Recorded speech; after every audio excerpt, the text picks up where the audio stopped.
नाज़िम, मैं इसमें मौजूद हूँ डिस्ट्रिक्ट सेंट्रल के इलाके नॉर्थ कराची के अंदर। और नॉर्थ कराची बाला मार्केट W9 का स्टॉप कहलाता है। ये एक अहम शाहरा है जो काफी वसी है और यहाँ पर आम दिनों के अंदर आपके पास गुजरने का कोई रास्ता मौजूद ही नहीं होता। यहाँ पर बेतहाशा किस्म की इंक्रोचमेंट और तजावुजात की जो है भरमार लगी होती है।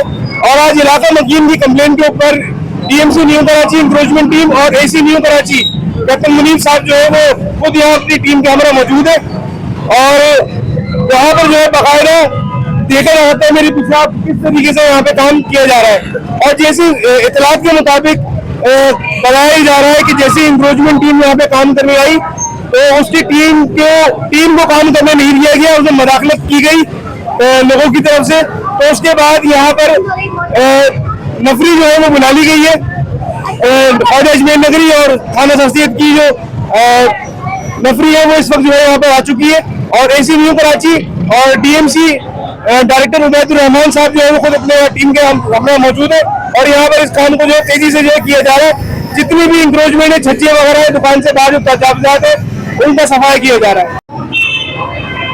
अस्सलाम वालेकुम नाज़िम, मैं इस वक्त मौजूद हूँ डिस्ट्रिक्ट सेंटर के इलाके नॉर्थ कराची के अंदर। और नॉर्थ कराची में ये बाला मार्केट के नाम से एक रोड है जो बड़ा मशहूर है। और यहाँ पर इलाका मकीनों की कंप्लेन की वजह से कंप्लेन दिन ब दिन कंप्लेन बढ़ती आ रही है इंक्रोचमेंट के हवाले से। इंक्रोचमेंट और ठेला पटावा माफिया, कुंडा माफिया और दीगर जो अनलीगल एक्टिविटीज है जो कानून की बालादस्ती से बाहर जाके की जाती है, उसके खिलाफ जो है आज एक बहुत बेहतरीन इकदाम उठाया है assistant commissioner new Karachi captain Farid साहब ने। और वो हमारे साथ मौजूद है, उनसे पूछते हैं इस बारे में कि क्या किस तरीके से कंप्लेन मौसूल हुई और काम किस तरीके से कर रहा है। अस्सलाम वालेकुम सर। सलाम, थैंक यू सो मच। सबसे पहले आपने इसको पूरा कवर किया और सेकेंडली इसमें कि हमारे पास तकरीबन काफ़ी कंप्लेंट्स आई हैं, कुछ के खिलाफ रिटर्न में भी है, कुछ काफ़ी इलाके मकीन भी आए हमारे पास। उन्होंने मुख्तलिफ किस्म की कंप्लेंट्स दी। एक तो ठेले वालों का था काफ़ी ज़्यादा, ऊपर से ये दुकानों का था कि आगे अपने कोई फ्रिज का है, कोई होटल है, वो चीज़ें रख देते हैं। तो आज हमने एक एफर्ट दिखाई, यहाँ पे हमने कंप्लेंट ऑपरेशन किया।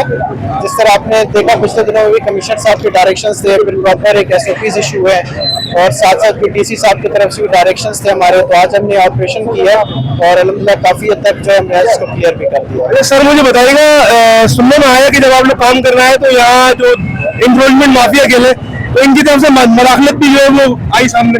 ज़ाहिर है वो जब हम आते हैं तो मज़ामत होता है, ऐसा तो नहीं, वो तो पार्ट ऑफ रूटीन ही है, उसमें हम इतना घबराते भी नहीं। टीम्स को भी जो है उसमें काफ़ी बकअप करते हैं और बड़ा अच्छा आज हमने जो है यहाँ पे किया। अच्छा, मुझे बताइएगा जैसे कि हम देख रहे हैं कि माशाल्लाह बहुत अच्छा इस पर काम हुआ और इलाका मकीनों से भी हमने मालूम करा है, वो भी इस इकदाम पे बहुत खुश है। लेकिन लोगों का कहना ये है कि ये आए हैं करके गए लेकिन कुछ दिनों बाद दोबारा लग जाते हैं, तो उसके बारे में कुछ? लेकिन वो होता यही है, ज़ाहिर है अभी हम एक जगह पे तो कार्रवाई कर सकते हैं, पूरे सब डिवीजन में तो नहीं कर सकते। और फिर आपके तवज्जुह से मैं लोगों से अपील करता हूँ कि वो कंप्लेंट्स दें, हमें हमारे पास आएंगे तो हमें पता चलेगा चीज़ का। वो आएंगे तो जिस तरह आज हमें कंप्लेंट्स मिली है तो आज हम यहाँ से तकरीबन सुबह 3 बजे से लेकर अभी तो 9 बज गए, पिछले 6 घंटों से हम यहाँ पे काम कर रहे हैं। तो आएंगे कंप्लेंट्स देंगे तो हम काम भी करेंगे। चलिए, लोगों के लिए कोई मैसेज है आपकी तरफ से कि इस हवाले से? देखिए आप ये तो हम पब्लिक के लिए कर रहे हैं सारा, तो पब्लिक को चाहिए जब उनको लगे इस तरह का कुछ है तो वो बड़े मेहरबानी हमारे पास आ जाए। अगर उनको कोई चीज़ समझ नहीं आती हम उनके लिए बैठे हैं और 24/7 हम उनके लिए अवेलेबल है, हमारे पास आए, कोई भी कंप्लेंट होगी हम उसको इंशाल्लाह हल करते हैं। देखिए भी सर का कहना ये है कि इदारे जो है वो सोए हुए जागे हुए हैं, लेकिन उन्हें आप बताएंगे आप ये क्या मसला है, जब भी वो आएंगे और अपना मसला उनको बताएंगे तो वो मसला हल करेंगे। जैसे कि यहाँ के लोगों ने कदम उठाया और असिस्टेंट कमिश्नर न्यू कराची के पास गए और वहाँ कंप्लेन भी है, उसके ऊपर यहाँ पर काम हुआ।